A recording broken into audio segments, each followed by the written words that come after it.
YouTube and Facebook to go. So I really, hopefully we're getting this guy Connor who's going to be figuring out how to make it so that,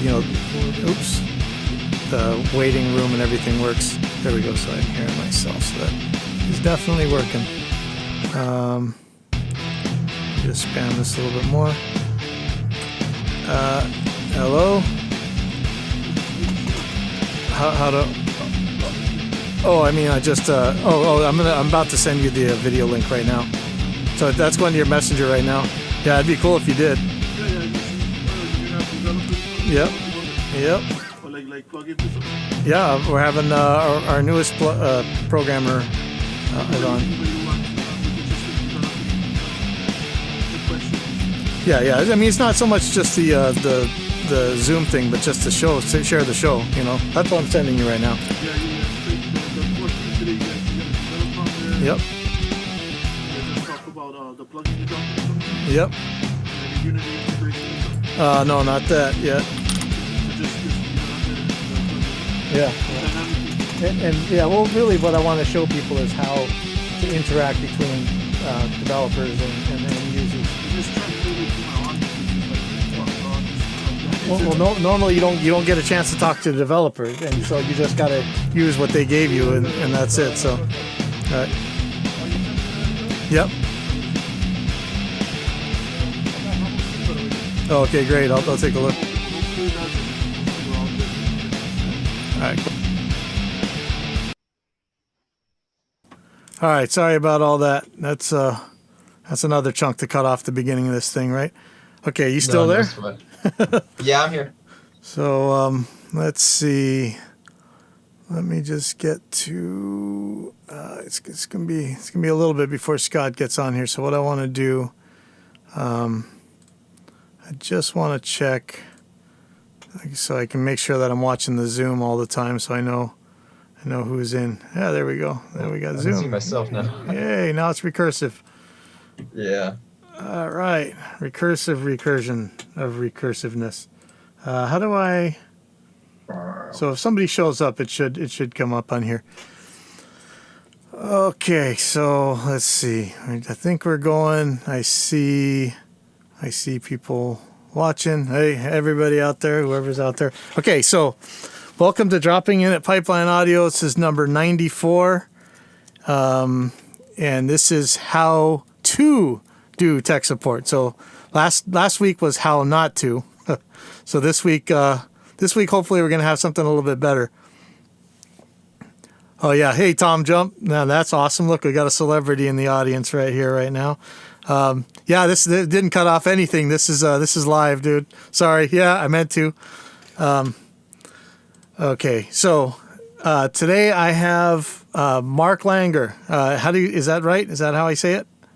Yep, that's right. Okay, and for you guys who don't know, because you are not cool enough to be in our Discord or something, that you haven't joined it yet, Mark is our newest developer over at AIX DSP, and I don't think I even talked to him on the phone before. I'm sure Mike did. Mike's talked to you, right? Yeah, I think maybe early on that we had one team call, like my first day or something like that, but it's been a long time. Okay. How in the world did you decide you wanted to program audio plugins?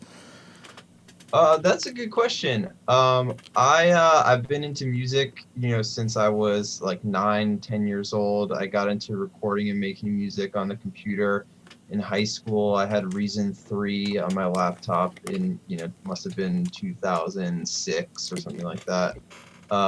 And at the same time, I was always really interested in like science and math. So sort of just a natural combination of the two things, like being very interested in how audio gets processed, how these things translate from like, mathematical laws all the way up to musical decisions, like just making a kick drum sound better or something like that. So kind of just being interested in how all that stuff connects and works together.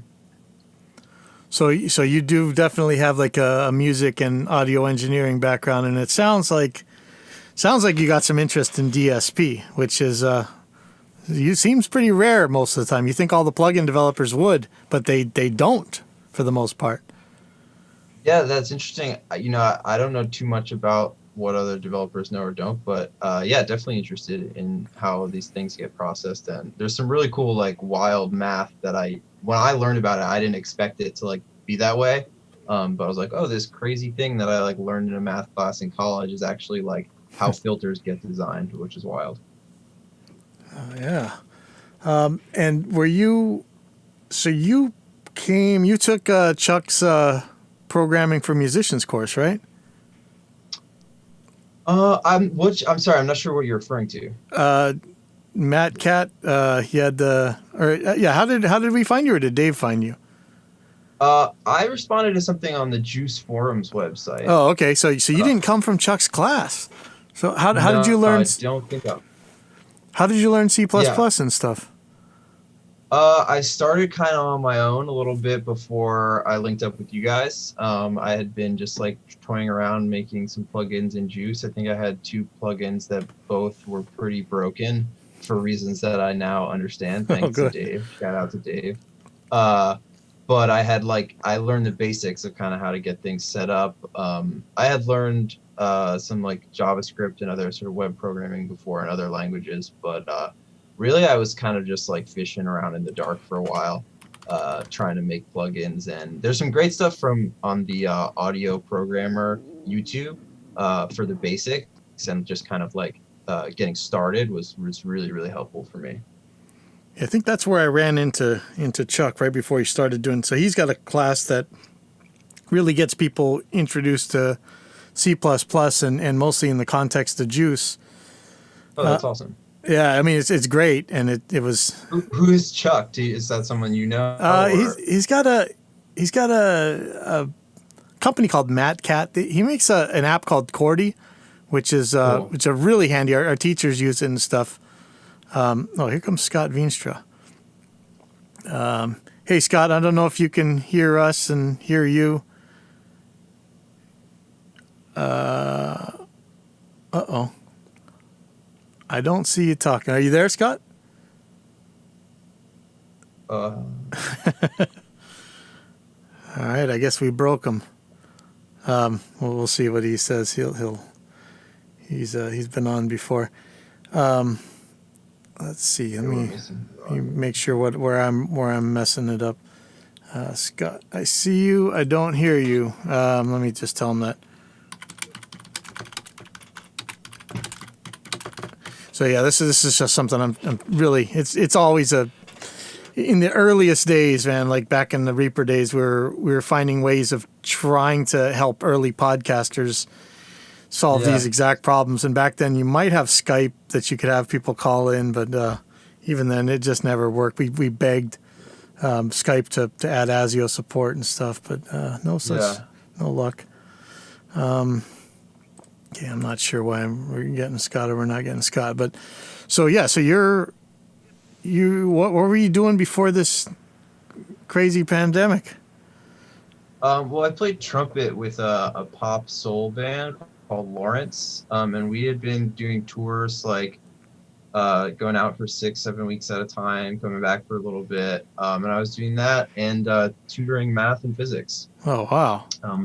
For a couple of years, and kind of wanted to sort of phase out of the tutoring thing. I was just getting a little stale, and wanted to start coding and like get into audio in particular. So, man, that's a lot of stuff, and then like a kind of a career switch. But yeah, I don't imagine people really want you blowing trumpets in their face right now.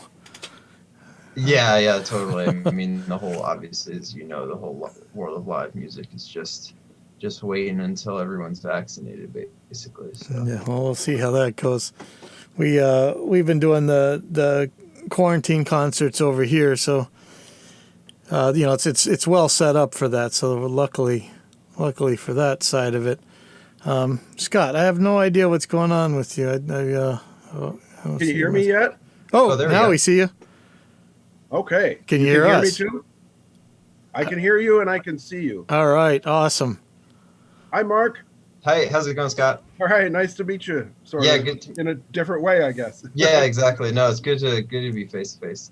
Yeah. So Mark, if you don't know, Scott Scott has a pretty hardcore acoustics background, like Sweet. hardcore. With the with as much trouble as I get in on the internet, Scott and pals would get just as much heat because they were trying to tell the truth about acoustic designs and stuff. Yeah, Scott, can you give a real brief intro? Because some of the guys may not know you. Okay. Well, I mean, I have a kind of a long, history. I mean, I'm a musician first, really, a drummer, and I played professionally here in Michigan, and then I moved to New York City I was there for 18 years, and now I'm back in Michigan. But as I've been going through this stuff and learning about computers and music and everything, and then I got deeper into acoustics, and then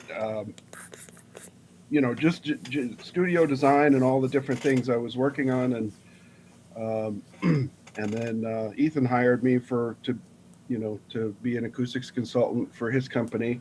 That's Ethan Weiner of Real Traps. That he's about to play it down, but no, that's where Scott was. So that's who he is. Ethan's definitely a legend in the industry. He's been spreading the gospel about acoustics for a long time, and he really has taken a lot of heat, from some really sort of prominent acousticians. It's interesting, that whole world is very sort of controversial, and there's a lot of contention about different theories and stuff, because there's a lot of stuff that kind of it's hard to test how sound works. And Ethan gets a lot of crap for the things that are easy to test, like frequency response, distortion, noise, Right. bandwidth. He's kind of the James Randi of audio, and we just lost James Randi, so I guess now we got Ethan. Yeah, he's always been such a really a consumer advocate. He's the kind of guy who will hassle companies that are ripping off customers, and so he's really a character. I love him to bits. He's just there's just nobody like him. So. And so what are you doing now? Since nobody's going anywhere or doing anything. Well, I'm it's weird. I've done a few gigs, and here and there. I've actually been building a multi-camera, 18-channel multi-tracking live rig. Oh, and cool! Actually, tonight is the premiere of my trial, my maiden voyage. It's online. I recorded a jazz quartet, and so that's broadcasting tonight at 7:30 Eastern. And what is that? What is that on? That's on. I could post a link. Yeah. Can you click links in Zoom? I don't even know how you would do that. You can put them in the chat. Oh, okay. Yeah. Put it in the chat, and I'll put it in my. Can I do that? Yes, I can. I can put it on my restream. Okay, let me see if I can find. If I can find my restream. Okay. Hey, Alex. It's DJ Rapstar in the house, or what's his name right now? Well, speaking of maiden voyages, man, this is we are guinea pigging my new upgraded rig here. I haven't done any optimization at all. Let's see. Yeah, did you post a link? Or are you looking for a link? I'm just finding it. All right, let me see the chat here. Okay, there we go. There it is. Yep. So that was my first time doing a full multi-track of a band, plus doing a 4-camera shoot by myself. Oh, so how do you decide to switch, and how do you switch between cameras when you're doing everything else? Like, does it have like an automatic thing, or you have all 4 just set all the time, or what are you doing for that? Well, that one I didn't do like streaming. I didn't use OBS. I just recorded. I had all the cameras running. I had 3 on tripods and 1 on a gimbal. And the one thing about when you're using like DSLRs for video recording is that a lot of them have a 29-minute limit. yep. And Yes. so you gotta kind of keep track of that, and you're watching the lighting, you're keeping track of each of the the exposure and the focus on everything. Of course, once you get those set up, you're pretty cool, but you got to make sure that you time everything so that, okay, well, I got to restart all the cameras so that we don't have one going and going off in the middle. And so it's not like I'm but it's a challenge, especially the first time, because you got to keep all that stuff together, and you don't want to make a mistake while you got 4 great musicians just trying to do their thing, and you don't want to miss a take, just like in a studio situation. So I've gotten a lot of trouble because I go ballistic over that stupid limit. If and watching some manufacturers try and pretend reasons for it that have nothing to do with it, and just sending people down rabbit holes. But there were a couple. There was a Japan only Panasonic that didn't have that limit. There's a couple. If you can get the Japanese version, sometimes you can, but not the rest of the software doesn't work with them. And I mean, it's just a nightmare, And if you know the history behind it, like or at least as far as I understand, it's because of anything that can do 30 minutes or more is considered a professional video recorder in Europe, and somehow they didn't just make an American version. Or I'll tell you what, I would be happy to pay whatever that extra tax is. They're saying that it's a tax. Whatever the tax is, if they doubled the price of the camera to let it record more than 30 minutes, I'd pay it. I mean, it'd still be worth it compared to what we used to have to carry around with these giant battery packs on our backs and giant thing on a pole. I'll pay it, man, any day. Yeah, I've got kind of a range of different cameras here. I've got a couple that are the Sony RX. I've got a RX 100 and an RX 10. They're bridge cameras. It's a fixed lens. That you can't. It's not like a DSLR where you can switch the lens. But they have the zoom and everything in it. Yeah. So, and then those have the limit. Then I had another small bridge camera, the Panasonic LX10, and that one doesn't have the limit on it. Oh wow!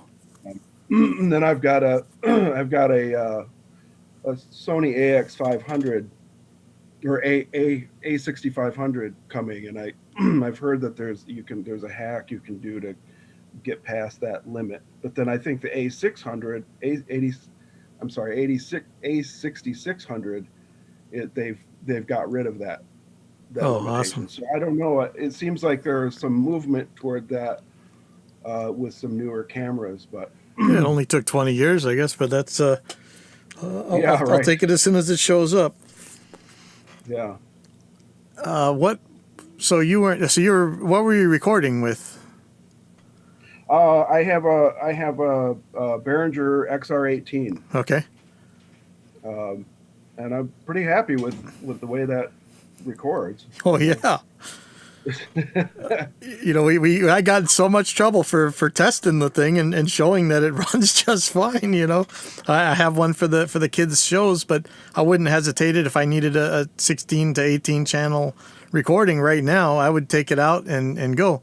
There's some problems with the newer driver for using it for a situation like what I'm doing exactly right now, but for recording and mixing and playing back, man, that thing is awesome. And you think you're getting 18 channels for $500 plus an audio interface. It's crazy. I keep, every time I look at that thing, it's like a shoebox. Yeah. And I'm looking at all the stuff you can do on it, and the effects on it are sound great. I mean, it's kind of mind blowing. I mean, thinking about what, like we were talking the other day about what we had to work with, 20 years ago, and it's like, I mean, what we would pay $500 for then versus what we have now, Yeah.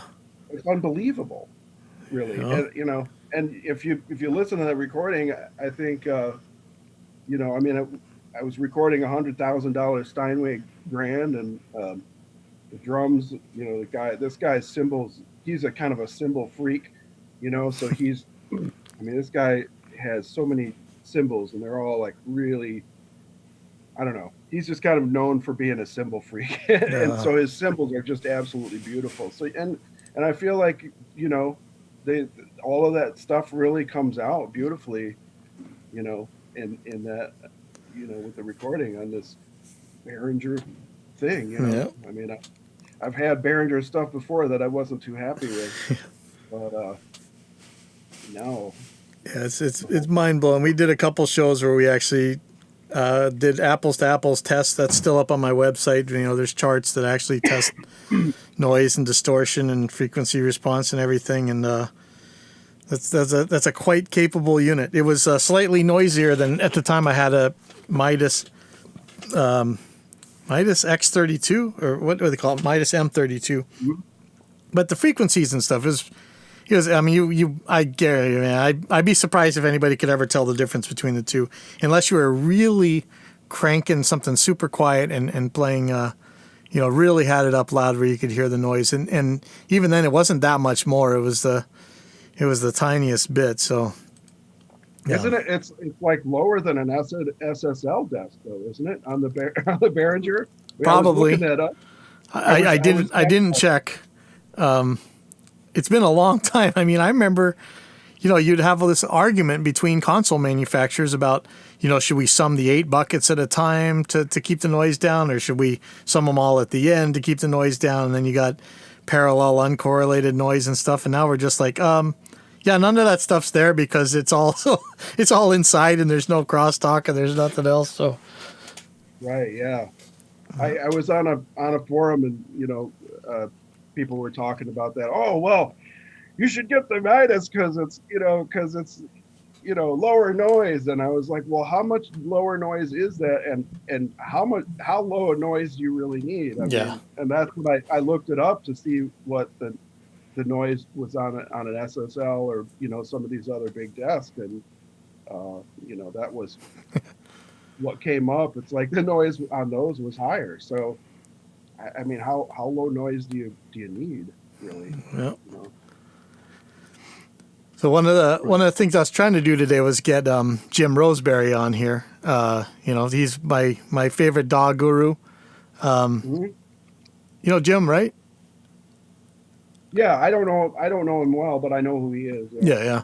So so I was upgrading one of his platinum computers from, I think it's in 2014 or 2015, and it's been my studio computer here at the school and my main computer that I use for all that time. And I just, I got a laptop a while back when I was trying to do really talk with the manufacturers of guitar signal processing, like especially the plugins like Positive Grid and stuff.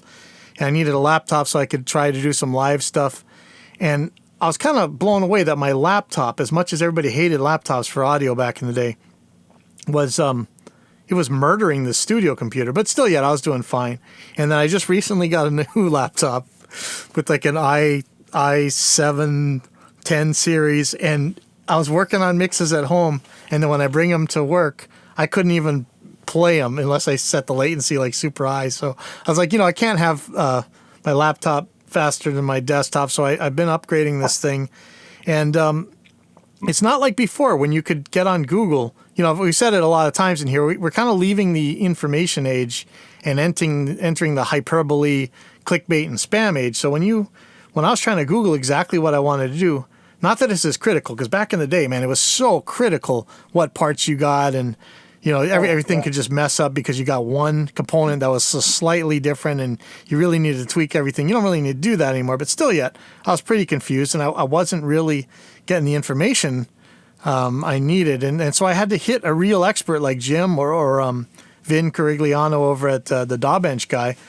And, we ended up with a i7 10700K. I'm gonna run out in 10 minutes. Okay, I'll restart Zoom in a second. But I ended up doing that. I got 16 gigs of 3200 RAM and an Asus motherboard, and it didn't end up costing anything. I wasn't really sure how to put it together because the new CPU fans look like they belong on a car engine, man. They are gigantic. And I was like, this ain't gonna fit in the case, but it did. so we're running it right now. And Is it noisy or what is that? how is it for noise? No, this one was the it's a Noctua, and I can't hear it. It's I mean, I can hear stuff outside this room more than I hear this computer. Jim recommended it was a Noctua. I mean, it's gigantic, so you can have the fan running at a much lower RPM or whatever. But I mean, I'm surprised it fit in that case, man. It is humongous. Let's see. How do I? Hold on. Before I screw up, I am going to end the Zoom meeting, and if I can get you guys to jump back in, and then I'm going to end up. I'm just going to end up buying this thing before I forget. But right now, I'm going to stop this, and I'm going to ask you guys to come back in if I can in a second. Okay. Okay, you're going to send us the link somewhere. Yeah. I'll send you the link. Give me 1 second. Link up in the chat, by the way. No, what? I did put that link up in the chat. Yeah, it's on the restream. For some reason, it can't get the restream's not getting back to you, but it's getting out to everybody else. I'll be right back. Sorry. Sounds good.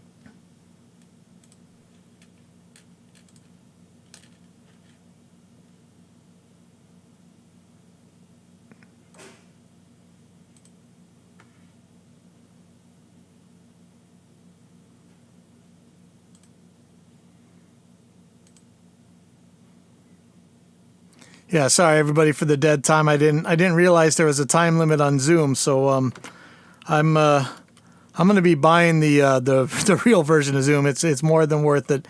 This is my fault for not knowing this.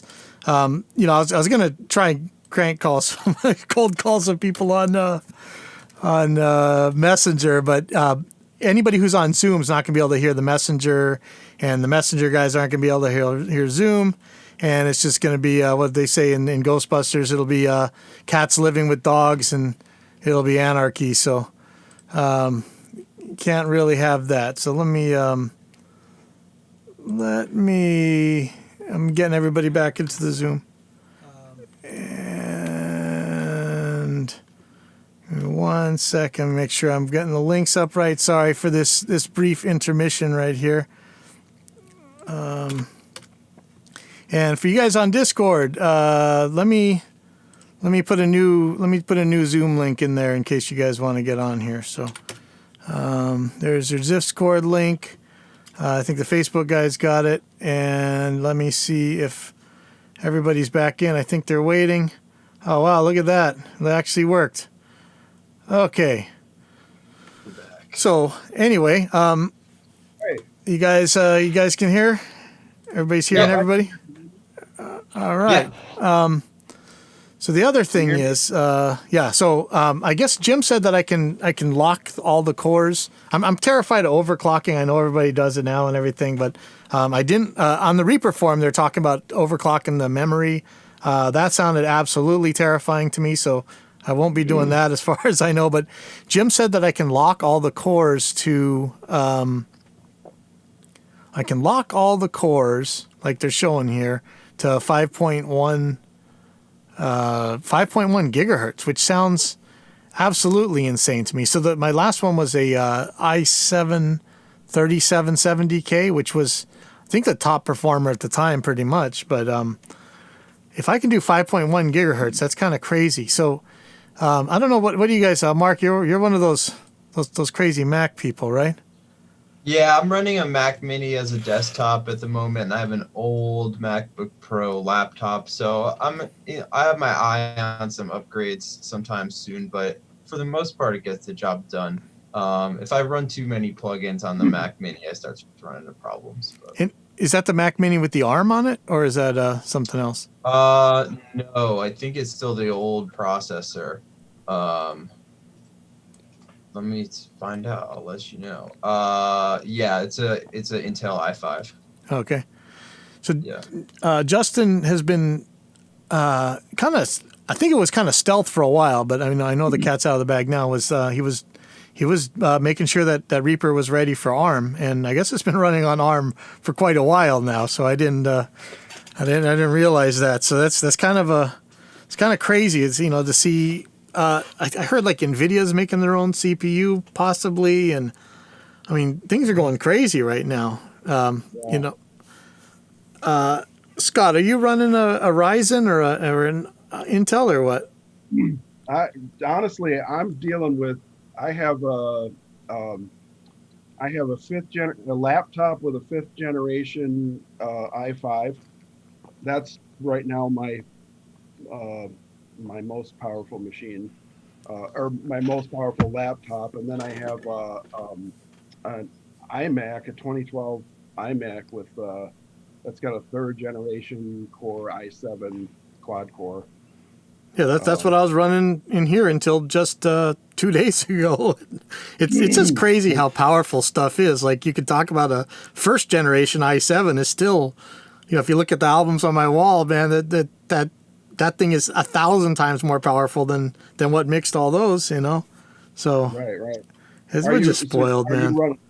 Were you really running into any problems on the i7? I mean, you may be doing more advanced stuff than what I'm doing right now. I mean, I'm running, I'm running some, contact complete stuff and everything else on that with no problem. I was getting, I have to run low enough latency that the bands can record well, even if it's all the drum tracks at once. And I like to stream stuff too, even if it's a real band recording. I like it streaming. And so that there's a lot of other things like OBS and stuff. But for real, I was doing there were some mixes I was messing with at home where I was just like willy-nilly, didn't even care what plugin I'm using with the new laptop. And when I brought it here, it was just choking it, man. So yeah, it was time. It was time to, but especially for the streaming here, like it's good to have some headroom, some serious headroom. I'm hoping you'll do a tutorial on how you put all this stuff together with running the audio from here, there, and everywhere. Sounds like you got a million things going on. I tell you what, it's a nightmare. Let me. I think some people have seen this one before. Let me see if I can pull this up right now. Oh man, just prepare to barf. Where is it? Where is it? No. Routing. I think this is it. There we go. So I don't know if you guys can see my screen. Let me move this over. So this is Draw.io, and this is all the signal sources. This is how it gets between the RME total mix and in and out of everything. It's such a nightmare. This is how I talk to Zoom. I mean, it is just stupid. I mean, we've done a couple shows on why this is such a crazy nightmare and stuff, and this is definitely a problem that I wanna fix, because this is such a I don't even know what the hell's going on. Like if I didn't write it down, and then I'll change something and not realize why everything in the world is now annihilated. I mean, it's just such a nightmare, and so I want to solve that problem, because when this pandemic happened, we had a bunch of teachers out of work, and a lot of these people had never even used a computer before in their life, and now all of a sudden they got to talk to their students. Right. They can play into their laptop mic or their iPad mic or whatever, but if they want to play an app to them and everything else, it was just a nightmare to do this stuff. So that's something I really, really, really want to do, and because of that, this is the kind of the real topic clickbait of this show today. We got Mark here. I don't know where Dave is. Dave has probably had a long enough week, and Mark came on as a glutton for punishment. But we got Mark here, and we're on the verge Mark, I think you don't have any commercial plugins out, right?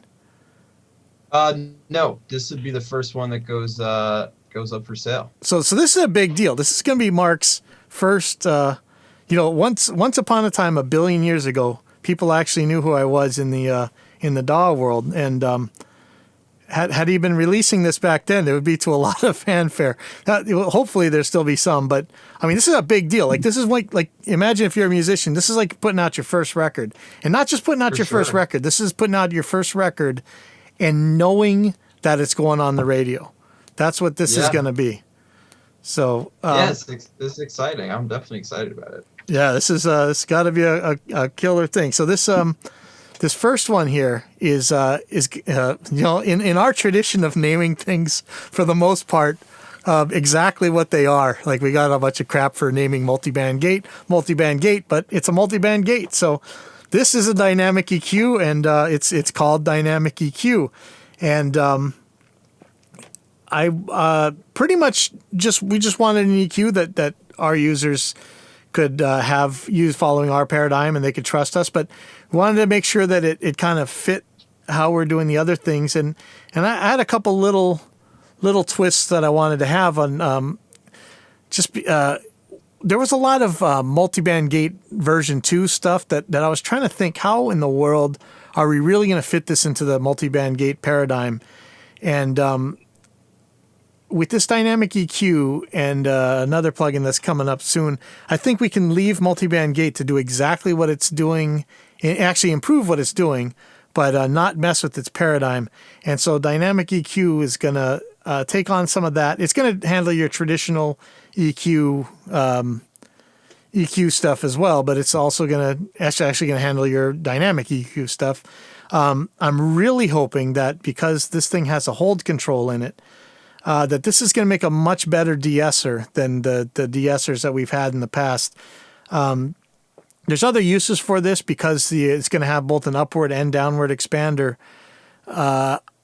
A lot of the things that you might have wanted to do with multiband EQ, but kind of were out of the paradigm, you'll probably be able to do with multiband gate. You'll probably be able to do with dynamic EQ. But while I'm filibustering here, Mark, why don't you tell us about this plugin?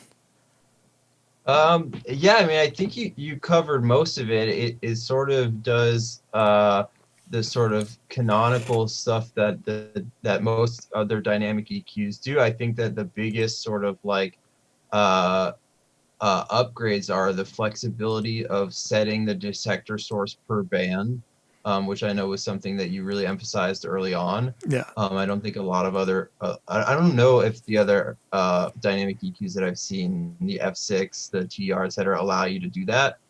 So that's a really neat trick for certain types of problem solving, is being able to set it differently per band. Sidechain, just your low end compression to your kick drum or whatever. And then the upwards and downwards compression on the dynamics, and the hold control. So just kind of getting more detailed with our selection of dynamics parameters than most dynamic EQs do, and then you get to control all that stuff per band.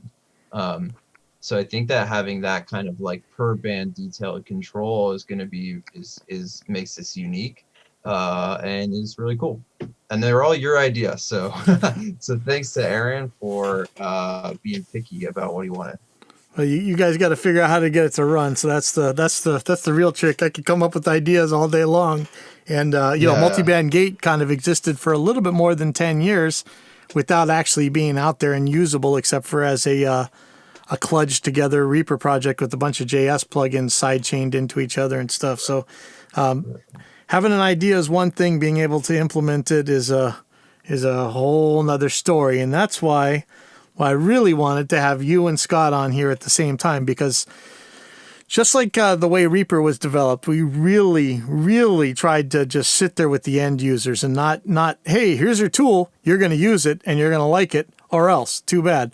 We want to make sure that Scott had some suggestions and stuff, and I I want Scott to understand why we're doing, and we can understand why he's asking the things he's asking. And anybody else out there, if you got questions on this, if you're on the beta and you got any questions about this EQ, you can hop on the Zoom. You can type in on Restream chat. It should be showing on YouTube, Twitch, Facebook, No Live, D Live, and a couple of Periscope, a couple other places. So Scott, there was a couple things. I think for one thing, if I click this, So if I click the high pass and low pass filters, they're not on by default, which they kind of look like they are, right? Like shouldn't maybe this should be grayed out, this little white thing, so you know that they're not on. Oh man, I could like change that right now. I could sit here. Yeah, I'm looking at that saying like that's confusing. Those should be grayed out at first. So yeah, that's a good note. So Scott, how about what was all the filter things you were talking about? So one of the things that I was noticing was that I saw that the Q control, once things were turned on, it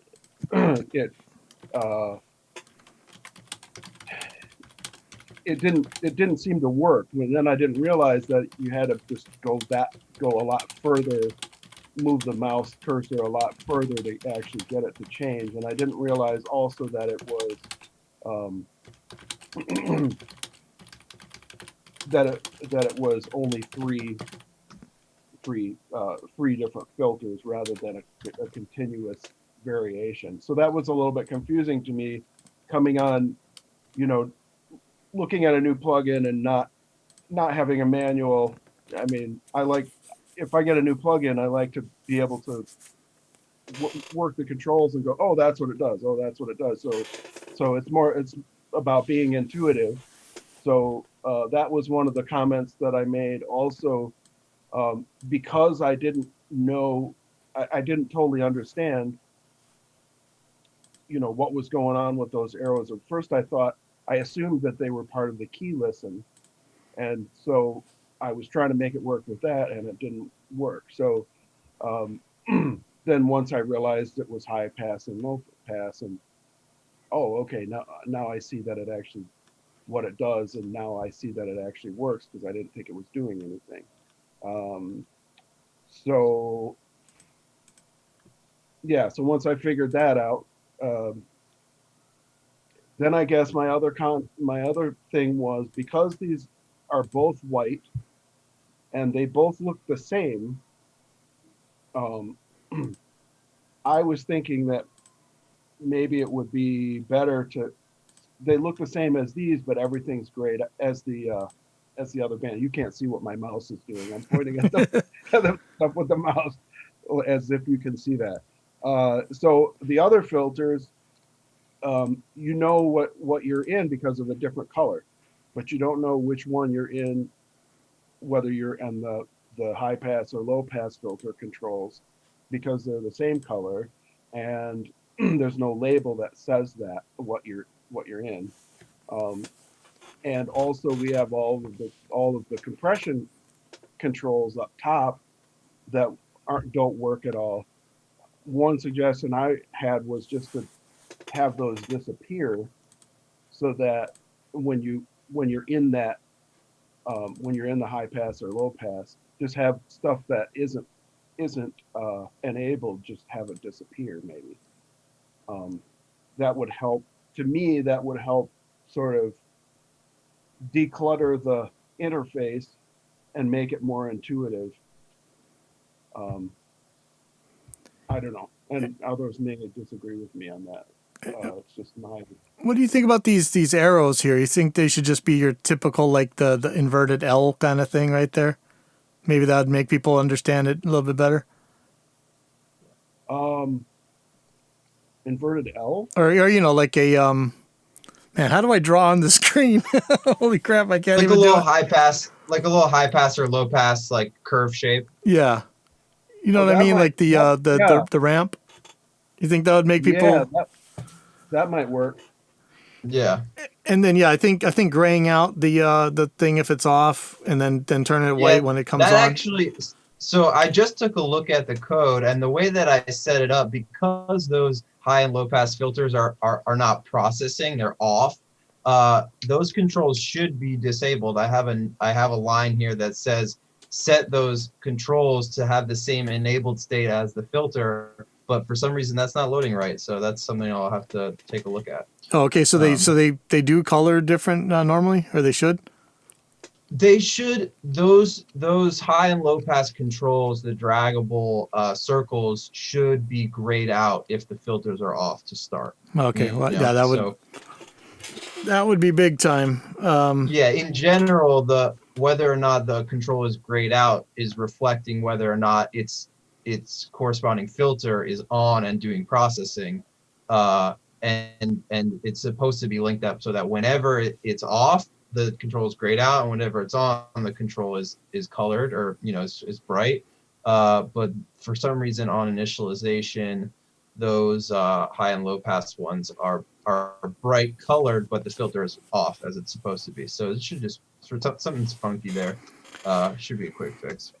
Another idea, maybe, uh, just to make it even more clear, because the white to me is somehow is less clear just visually. Sure. What about adding like a line through it, like a diagonal line through it, that it in addition to graying it out? Oh, something else to make. Yeah, that's a cool idea. Some of these things, because all these graphics are loaded in, require us to go back to our graphic designer, and then and as much as I have to, as much as I can circumvent the bureaucracy of like getting to someone else and waiting for someone else. Not that our shout to our graphic designer, Jonathan, who has done an awesome job with these, but it's just a process of asking someone else for something and then waiting and getting it back, whatever. So, but those should be grayed out, and really like, yeah, getting those to actually just be filter curves, I think would make it more obvious. And I actually did make that change, Scott. I increased the drag sensitivity on the slope value for those filters by a lot. So like as soon as you move the mouse on that thing now, you won't have that issue where you have to drag so far in order to get it to change. It goes back and forth pretty quick. Yeah, I love like the quality of life stuff. That's always the ones I really I love. They seem like they kind of seem like no brainers until you run into something that they didn't have the brains to do it. I have a lot of trouble with we always bringing up Positive Grid, who I love the sound of their amps, but not being able to type in values, not being able to see values at a glance until you move something and ended up changing it. That is a nightmare. That's one of those quality of life things that just kills you. And when you have like a three, basically they're talking about a slope, how many poles type of switch. I think 6, 12, or 18 or something like that. How steep the high pass and low pass filters are going to be. It's only got three positions, and it's across a giant knob. So it if you drag it normal, it'll take a long time before it even switches. In fact, it might not even feel like it's switching, and that can be pretty counterintuitive. And so it's a tiny thing. It does the exact same function, but how you get there can make a big difference. With Reaper, we counted how many clicks it took to do certain functions, and tried to minimize those as much as possible without having to remember a whole bunch of stuff. That's the other thing. Like, sure, you could do everything in the world if you assigned every function to a single hotkey, but you're probably not going to remember the whole thing. Yeah, that's one thing I always remember about watching the development of Reaper. It was kind of incredible because Justin's so fast. Yeah. It's ridiculous. But just to see how, we had so many different people inputting, hey, I noticed this, and it really was so customer or end user centered in a way that just seems like more than a lot of companies are. I mean, I feel like that's getting better with some companies. They may not, as far as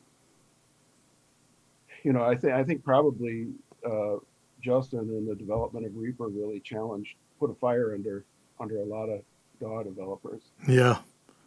you know, and it's carried through. I mean, to the way you're developing this, and you know, Yeah, I mean, I remember being the angry customer, man, and I don't ever want to. I don't ever want to be. I don't ever want to put anybody in that position to know that there's just this one thing, and maybe it's a little thing, maybe it's a hard thing, but it's something that needs to be done. And if it was done, everybody's life would be easier. Let's just do it, you know.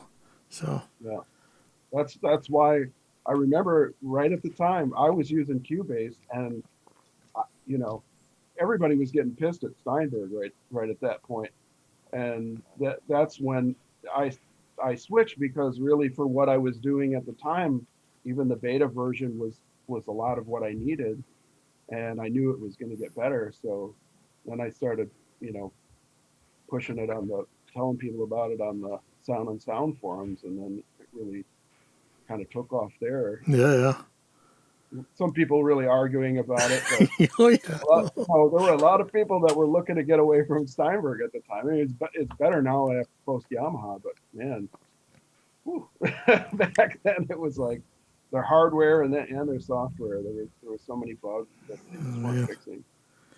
yeah. And it's, you know, I want to make the, you know, my ultimate goal is always like I just want people to or at least for me, I want the sounds that I'm hearing in my head to come out of the speakers. You know, what can I do to make that happen? You know, without as little fuss as possible. You know. Yeah. And so, you know, like this is one of those things. So here, if you look right here, you probably may not be able to see it. There's a fader that's it's showing up at the top, like you would assume, like 0 dBFS or whatever. But really, if I move this right now, it's saying plus 0.0. So this is unity gain. So this is just an example of how this stuff works. This is unity gain right now. But if I touch it, boom, it just jumped. And really, here's unity gain, right? So it's just a little bug. These tiny little things, man, they can eat up, like a little thing like this could eat up a week, you know, and something impossible, some crazy type of DSP that you've never seen before can get done in a day. So you never know what in the world's going on with stuff. But, you know, bugs happen, and that's why we need, you know, you guys out there beta testing stuff, you know, have no idea how important you guys are, you know, and that's why we take it so seriously. Is that you know, you're going to run into stuff that we're not going to run into. You know, I was notorious for finding problems that the manufacturers wouldn't find, you know, back in the day, and that got me a lot of software because I just ran into problems. I wasn't trying to. I was just trying to use the stuff the way I thought it was supposed to be used. Yeah, that bug, Aaron. I believe that is fixed now. You just don't have that build quite yet, but that was just an issue with where the image of that fader was getting painted when it started. But I think that's fixed now, which is nice. But yeah, we want all those things to be good, and you know, when it's like Friday at 9 p.m. and I've been working on all these things all week, and someone's like, hey, the Q slider could be a little bit better, and I'm like, I just learned an entire coding framework in the last like 6 months, but no, I agree and totally. And as we go forward, just getting as much feedback from engineers and producers and people who are using this as possible to make it as intuitive, as easy to use, as user friendly as we possibly can is a huge priority, I think. So. Oh yeah, and speaking of huge, Scott, what do you think of? I mean, I know this one's guilty of it too, but you know, the modern trend of plugins, they're gigantic, right? Like, I don't know if this thing's taking up too much of your screen, or how do you feel about the size? The size feels okay. It seems like you can adjust it too, right? You can adjust it to large, medium, and small. Yeah, you can make it a little smaller. There's some zoom settings. You know, we just started getting scaling working on some of the plugins, but I think this type of graphics, you can't really scale them, right? So, well, if you go to settings, Aaron, you can change the zoom setting. Let me go to the smallest. Oh yeah, that's the other bug.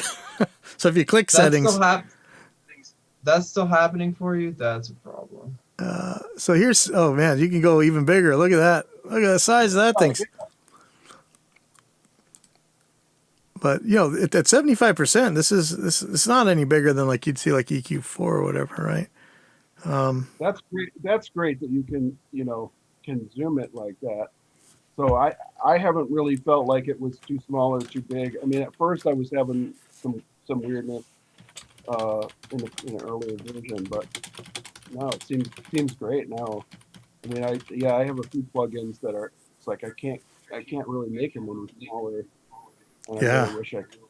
And some of them you really do need to have a lot of space, like contact complete, for example. I mean, there's a lot of stuff in there to control, so Yeah. it, you know, but if you really need to look at something surgically, that it's kind of nice to be able to zoom it in. So Yeah, Brandon great. Hires out there. Yeah, I've just been surprised just how big, like even like compressors, like you get these ones where it's just like one knob and like it's the one knob compressor and the knob like takes up your whole screen. I know we're going to those newer kind of bigger, higher resolution monitors, so I guess, then it wouldn't be so bad, but oh yeah, Brandon, if you're listening, yeah, a lot of this was meant for. Oh yeah, Brandon Hires is typing at me right now, so not typing in the restream chat so everybody can see it. Sheesh, but yeah, this does upward and downward expansion, and a lot of that stuff we were talking about for multiband gate version 2. Deciding on what band's telling which band what to do. This is going to do off the bat with its downward expander. It's a little different. It's not quite a gate, but you'll see it. It'll act like that. The if you bump the ratio up to infinity, it's pretty gatey. I think. Yeah, I mean, I couldn't tell the difference. I'm just saying, like, some pedant out there is going to say, no, that's some cork sniffer, like Vin Kergliano likes to say, is going to play pigeon chest with us and knock down all the pieces and say, well, technically, so the Simpsons guy from the comic shop, you knew. So, but yeah, Brandon, it has a spectrum analyzer and stuff. I'm not actually running anything through it right now, but upward downward expander. Each band you can pick. Each band you can pick if it's going to come from its own EQ band, from its input or the side chain. And so when you do the key listen, you can set your high and low pass filters for deciding how it's going to be. So if you really, just like with multiband gate, if you really wanted the hi-hat to control your kick drum or something, that's it's definitely doable. Or you can just actually put a side chain in here. So I had mentioned that with the side chain thing. I noticed I didn't see where a place for the side chain signal to show what it was doing. Oh, that was an interesting one to actually visualize a side chain signal. Yeah, so if you click key listen, you'll it should it switches the spectrum to the side chain input, right? Right. Yeah, it should actually. You can see it. You can see it if you're in key listen, but if you're out of key listen and you still want to see that while you're making adjustments to the other filters. I guess we could put see that after this thing's running, maybe you could have like a button up at top where it's like input, output, and source or something. Input, output, and side chain. That'd be kind of cool. So 3 different colors, which we had so much trouble getting 3 colors on just for multiband gate, man. But that could be a cool thing to do. Or what about even, I don't know, a meter on the side or something? Or are you, so, because I want to see it, I want to see what the signal is doing, and at the same time as I want to see what the filter is doing, so I can. So you're talking like even a level meter for the side chain would be cool. Like even if it was small and not not all that accurate. Right. And now Brandon's asking about a MIDI trigger for the side chain. Okay, now we're going. But this is all. There's nothing. I think can't intuition. No, multiband gate definitely can take a MIDI input now. I'm planning on that. All of our stuff's really going to have a lot more control features. So MIDI input would be cool. I could just see all the the Skrillexes out there. Just fitting a key track to their bass guitar and doing some crazy stuff with that. Or just, if you're really tired of this singer just S-ing all over the place, just dropping little MIDI blips to turn off those S's. And instead of, if you're already in the MIDI editor, it'd be pretty quick compared to, what we do in Reaper, the hitting the S key and dragging it or whatever. This could actually be pretty handy. So yeah, maybe Brandon, maybe in version 14 or something. But actually, I'd like to see MIDI, a lot more MIDI in all of our plugins, especially now that MIDI 2.0 is coming only, was it 34 years after it was first announced to be out? So as a MIDI spec 1 was 82, 83, and then the MIDI 2.0 spec was started around 86. I think we were supposed to have it or whatever. But we got it now, I think, right? There's bidirectional MIDI and everything now? Is that, you guys know? They updated MIDI, right? I'm not sure. I looked at the MIDI 2.0 stuff very quickly, but I don't remember. Oh, man. It was like anticipation for everybody for so long. But over the years, because it never really came, all these manufacturers started adding their own kind of SysX stuff to the point where those kind of became part of the spec, like sample dump standard, or I think other things. Like, I'm not really a MIDI very much, but I do know some of that stuff. So let's see what else. So this is how I want to see interacting with the end users and the manufacturers. Here's our concerns. What do we got to do with it? Because back in the day, it seemed like most of the DAWs were made by people who had never been within 20 miles of a recording studio, so they had no idea what we were going through or how we use the tools. And want to make sure that hopefully I'm not losing touch so much, because I still am mixing a lot of stuff, not as much as I used to, but I'm still doing some. So I'm trying not to lose touch completely here. But Scott's using this stuff out in the field, so we want to make sure that it's working for him easily. And I think for a lot of us, once you're over about 30 or so, you really want to be teaching other people how to use this stuff. You might need to go sit down for a little while, and you need somebody to be able to run it. And stuff has to be intuitive enough that they're going to get it too. In this totally twisted landscape of the last maybe 5 to 10 years, where in any other point in history, the older people would ask the kids how the technology worked, because they'd be up on it and they'd know it. And in this right now, it is this perverse situation where we're telling the new guys how to use new tools, which is ridiculous, man. This is not this is grandpa with the jitterbug phone teaching a kid how to use an iPhone, man. This makes no sense, but that's where we are right now. So it has to be pretty intuitive. Well, yeah, it's crazy because things are going so far in with AI now. I mean, so many plugins. I'm looking around, seeing, plugins that will take loops and it practically make your music for you. Yeah. And so people are getting into it from that standpoint, and they're not getting into it. But even back in the day, I mean, even how I came to it, just, trying to figure it out and going on the forums and, going on the internet, looking stuff up. How do you do this? How do you do that? I think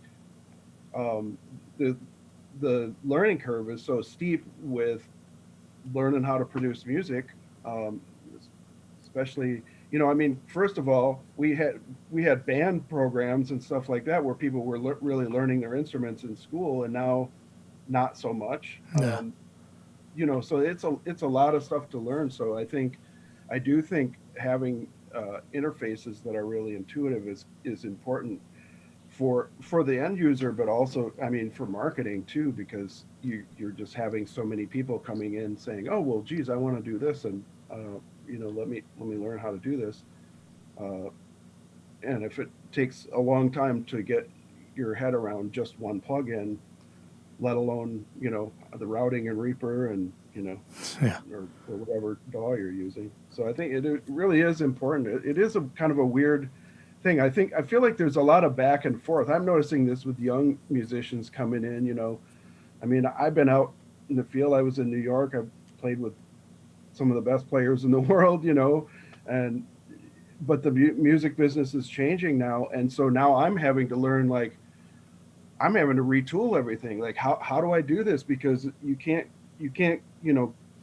depend on, okay, well, I'll get on some good records and maybe I'll get some residual money, or I mean, and now that COVID, we're all trying to make music from our homes and trying to find new ways to do that. I mean, there's just so many changes going on, and the way that music is marketed on social media now versus you used to go and try to get a record contract and have somebody do that for you.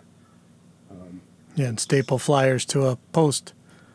Right. Yeah. I mean, I remember when the thing was, get a mailing list going. Back in the 80s, I put a jazz group together, and nobody here in Michigan was doing this, except for there was a blues guy that was doing it, and he was packing places. So I actually got a hold of part of a mailing list from a radio station, and got the band and got the pictures and started sending out postcards. And I was packing places at a time when no other, like, there were 2 jazz gigs in this area, and nobody was.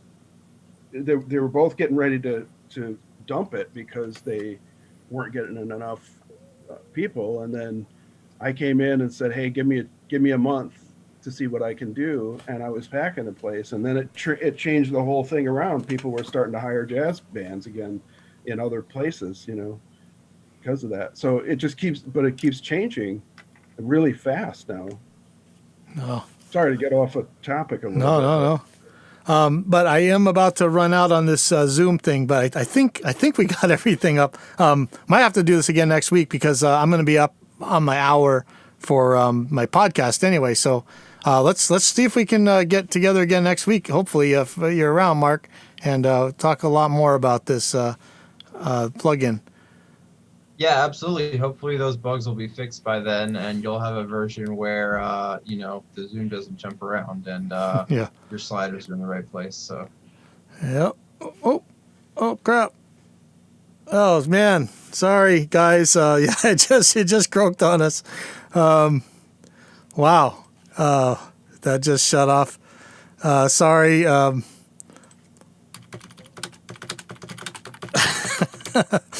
Man, okay, listen, this isn't the Matt Dillahunty show. I didn't just hang up on anybody.